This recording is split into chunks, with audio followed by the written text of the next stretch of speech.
Alors dans ma vidéo, on a vu comment faire de l'électricité à petite échelle. Maintenant, on va voir comment on fait à l'échelle industrielle. Inauguré en 1951, le barrage de Bimont est un barrage-voûte à double courbure, s'appuyant sur 2 culées construites sur chaque rive. Le tout constitué de 120 000 m3 de béton. Et il peut retenir dans son réservoir jusqu'à 25 millions de mètres cubes d'eau, qui sont amenés par une conduite souterraine venant du Verdon. Et son rôle est de sécuriser l'alimentation en eau de Aix et Marseille notamment, mais aussi de produire de l'électricité à l'aide de 2 microcentrales. Et c'est ce qui va nous intéresser aujourd'hui. Bonjour. Voici Jean-Luc. Il va s'assurer que je ne dise pas trop de bêtises. Alors on va commencer par aller voir la micro-turbine qui se trouve juste en bas du barrage.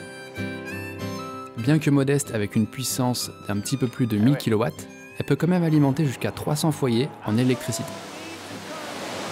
Donc là ils ont arrêté la turbine pour qu'on puisse aller à l'intérieur. Donc l'eau est dérivée par cette vanne pour compenser l'arrêt de la turbine.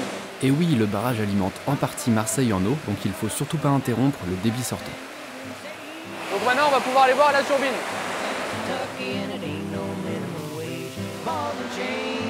Alors, pas de conduite forcée ici, l'eau arrive directement par le bas du barrage via un conduit. Donc voilà, l'eau elle arrive du barrage ici, elle va alimenter la turbine et sortir par le centre dans cette conduite et aller dans le contre-barrage.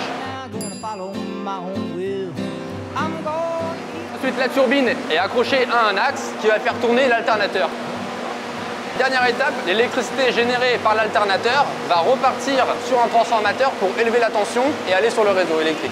Le transformateur se trouve juste au-dessus et il va élever la tension de 5500 à 15 000 volts. On compte ce qu'on consomme et ce qu'on produit. Une fois l'eau turbinée, elle se retrouve ici, dans le bassin du contre-barrage. C'est une retenue d'eau d'une dizaine de mètres de profondeur qui permet de dissiper l'énergie des différentes sorties du barrage et de gérer le départ de la branche Marseille-Nord du canal de Provence, avec un débit moyen de 1,5 m3 seconde. Bon alors là, je sais pas du tout où je suis.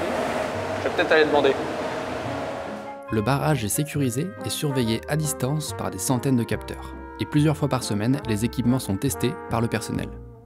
Par exemple, pour la mesure des déplacements, il y a le pendule. Le fil est scellé à une de ses extrémités et passe à l'autre extrémité devant une table de mesure fixée sur le barrage. Il assure une précision de l'ordre de 1/10 de millimètre. Bon voilà, forcément après, faut remonter. Maintenant, on va aller voir la deuxième turbine, qui se trouve en amont du barrage. Sauf que c'est un petit peu différent de celle qu'on vient de voir. Comme on l'a vu au début, la réserve du barrage est alimentée à 90% par de l'eau venant du Verdon. Mais si on regarde sur une carte, la rivière se trouve à plusieurs kilomètres de là. En fait, l'eau est amenée jusqu'ici par un mélange de canaux et de galeries souterraines qui font plus de 40 km. Et la deuxième turbine se trouve juste ici, avant de se jeter dans la réserve. Allez, on va voir à quoi ça ressemble. Là, on descend à 17 mètres pour voir la deuxième turbine. On s'engouffre.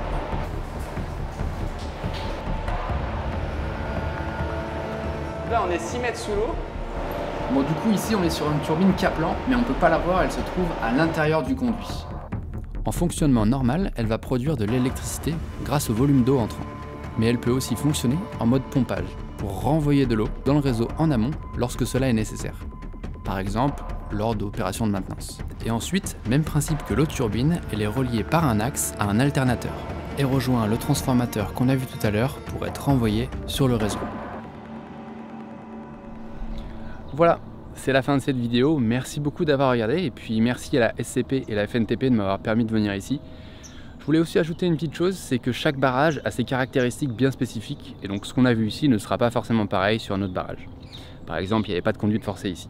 Donc voilà. Et puis si vous ne l'avez pas fait d'ailleurs, allez voir la vidéo sur ma chaîne, on va dire que c'est un peu une introduction à tout ce qu'on a vu ici. J'y fabrique une petite roue à eau et j'essaie d'expliquer les fondamentaux de l'électricité. A bientôt!